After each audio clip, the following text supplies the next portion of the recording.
ঈদকে ঘিরে নারায়ণগঞ্জ, কুমিল্লা ও চট্টগ্রাম মহাসড়কে চাপ বেড়েছে যাত্রীদের।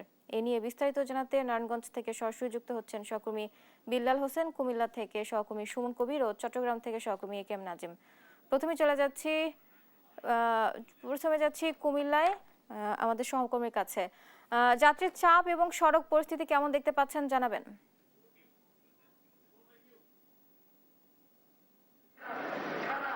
জি, যেটা বলছিলেন বুবলি, আমি আপনাকে জানিয়ে রাখি, ঢাকা চট্টগ্রাম মহাসড়কে 100 কিলোমিটার যে রাস্তা রয়েছে, সেই 100 কিলোমিটার রাস্তা আমরা দেখেছি। এখানে কুমিল্লা অংশে কোনো ধরনের যানজটের ভোগান্তি নেই। তবে একটা বিষয় আমি জানিয়ে রাখি, কুমিল্লা যে অংশ আমরা দেখতে পেয়েছি, সকাল থেকে যাত্রীদের কোনো ভোগান্তি নেই, নির্বিঘ্নে সকালে ঈদের ঘরে ফিরবে। এবং তারা যাত্রীগণ সমিতি, বাস মালিক সমিতি এবং যে জেলা প্রশাসন এবং পুলিশ সুপার যারা রয়েছেন, তারা একযোগে আসলে কাজ করছেন।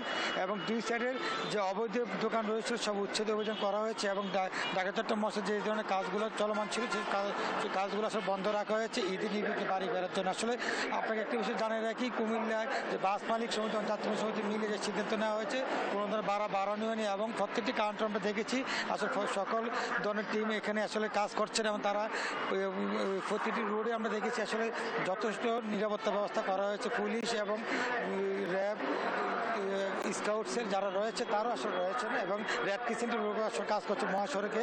এবং যাত্রীগণ সমিতি থেকে টিম করা হয়েছে, তারা একসাথে একযোগে যে কাজ করছেন মহাসড়কে কোনো ভোগান্তি ছাড়া যাতে নির্বিঘ্নে ঈদ করতে পারে। আসলে আমরা দেখেছি এত সুন্দরভাবে এবার ঈদ উদযাপন করতে যাত্রীদের ভোগান্তি না পাওয়াতে সেই ধরনের ব্যবস্থা গ্রহণ করা হচ্ছে ঢাকা চট্টগ্রাম মহাসড়কে।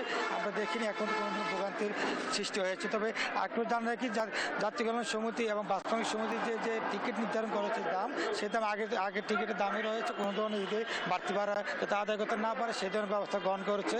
আর আপনাকে একটু জানিয়ে রাখি, ঢাকা চট্টগ্রাম মহাসড়কে এখন পর্যন্ত আমরা কোনো ধরনের ভোগান্তি দেখিনি।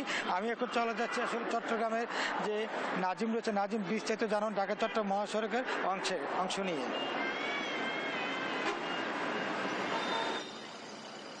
চট্টগ্রাম থেকে ঘরমুখ মানুষের যে চাপ, সেটি আসলে আরো কয়েকদিন আগে থেকে শুরু হচ্ছে। কারণ দিনের বেলায় তেমন চাপ না থাকলেও সন্ধ্যার পরপরেই মানুষের যে চাপ, সেটি ধীরে ধীরে বাড়ছে। আমরা যেখানে রয়েছি নগরীর গুরুত্বপূর্ণ এলাকা, নগরীর দামপাড়া এলাকা, এখান থেকে কিন্তু দেশের বিভিন্ন জায়গায়, বিশেষ করে রংপুর, কুমিল্লা, বরিশাল, ফরিদপুর, বগুড়া, গাবতলী, সব জায়গায় কিন্তু এই টার্মিনাল থেকে বাস যায়। কিন্তু সকাল থেকে আমরা যেটি দেখেছি, এখানে বাসের চাপ কিছুটা কম থাকলে কিন্তু সড়কগুলোতে চাপই বেশি। আমরা যেসব কাউন্টারে রয়েছি, এখানে সবগুলো গাড়ির কাউন্টারে কিন্তু আসলে যাত্রী যারা ছিলেন তারা কিন্তু এক একটি পরপর, কিছুক্ষণ পরপরে কিন্তু এখান থেকে একটি বাস ছেড়ে যাচ্ছে। বিশেষ করে এসি, নন এসি এইসব বাসে কিন্তু, এসি বাস যেহেতু একটু গরম পড়ছে, সেজন্য কিন্তু এসি বাসে কিন্তু চাপ বেশি। একটা বিষয় হচ্ছে যে এখানে বাস কাউন্টারগুলোতে অতিরিক্ত ভাড়া এবং সিট বাড়ির কারণে কিন্তু গত দুই দিন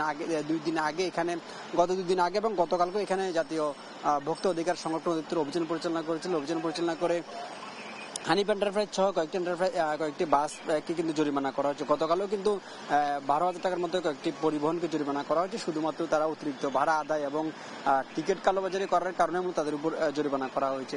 এই একটি বলা যায়, চট্টগ্রাম থেকে যতগুলো সড়ক পথে বের হওয়া যায়, সিডি গেট থেকে শুরু করে উত্তর দক্ষিণ এবং কক্সবাজার মহাসড়কে কিন্তু যাত্রীদের চাপ রয়েছে। এবং অধিকাংশ আমরা যাত্রীবাহী মানুষের সাথে কথা বলেছি, তারা যেমনটি বলেছেন, কারণ ঈদের আর 2-1 দিন বাকি থাকলেও এর আগে কিন্তু যারা চাকরিজীবী রয়েছেন, যারা ছুটি পাওয়ার কারণে এবং সাধারণ যারা মানুষের, তারা অধিকাংশই কিন্তু আসলে খন্ড ভাবে বাড়িতে চলে গেছেন। এবং যারা রয়েছেন, যারা চাকরিজীবী বা ক্ষুদ্র ব্যবসায়ী, তারাও কিন্তু ঈদের আগে, বিশেষ করে ঈদের আগেই মূলত তারা চট্টগ্রাম ছাড়বেন। তবে চট্টগ্রাম ছাড়ার কারণে মূলত একরকমের ফাঁকা নগরে কিন্তু চট্টগ্রামে পরিণত হচ্ছে। কারণ ইতিমধ্যে চট্টগ্রাম নগরের গুরুত্বপূর্ণ জায়গাগুলো এবং মহাসড়কগুলোতে একরকম বলা যায় মানুষ শূন্য বলা যায়। কারণ আজকে রাতে এবং আগামীকালকে বাকি যেসব বিভিন্ন অঞ্চলের মানুষ চট্টগ্রাম রয়েছেন, তারাও কিন্তু চট্টগ্রাম ছাড়বেন বলে আমরা জানতে পেরেছি।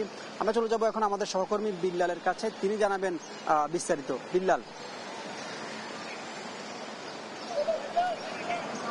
নাজিম, আপনাকে ধন্যবাদ জানাই। ঠিক একই আসলে মহাসড়কের নারায়ণগঞ্জেও নারায়ণগঞ্জে আজকে সকাল থেকে কিন্তু ঘরমুখো মানুষের যে যাত্রা সেই যাত্রা কিন্তু বেড়েছে এবং ভিড় কিন্তু এখন মহাসড়কের পাশের যে বাস কাউন্টারগুলো রয়েছে সেখানে কিন্তু রয়েছে। আমরা এই মুহূর্তে সাইনবোর্ড এলাকাতে আছি, এখানে যাত্রীদের উপচে পড়া ভিড় আমরা সকাল থেকে দেখেছি এবং যানবাহনের বাড়তি চাপও কিন্তু এই মহাসড়কে সকাল থেকেই ছিল।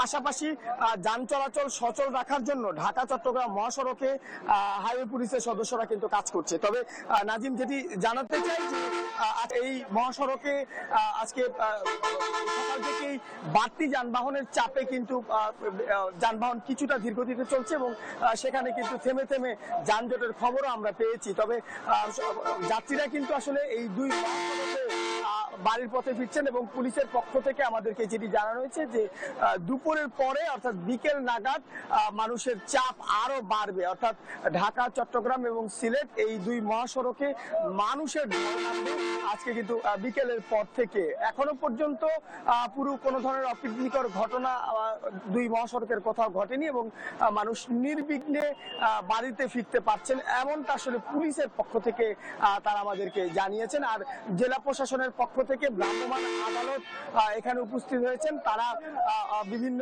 যাত্রীদের সঙ্গে কথা বলছেন এবং জানছেন কারো কোনো ধরনের হয়রানি হচ্ছে কিনা। অর্থাৎ যাত্রী হয়রানি বন্ধে জেলা প্রশাসনের যে ভ্রাম্যমাণ আদালত সেটি চলমান রেখেছেন।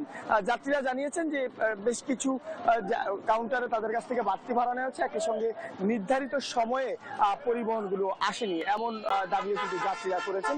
সবকিছু মিলিয়ে ঢাকা চট্টগ্রাম এবং সিলেট মহাসড়কে আজকে ঈদ যাত্রায় মানুষের যে বাড়তি ভিড় সেটি আমরা লক্ষ্য করেছি। এই হচ্ছে আমার কাছে দুই মহাসড়ক নিয়ে এই মুহূর্তে সবশেষ তথ্য। ফিরে যাবে স্টুডিওতে বুবলি।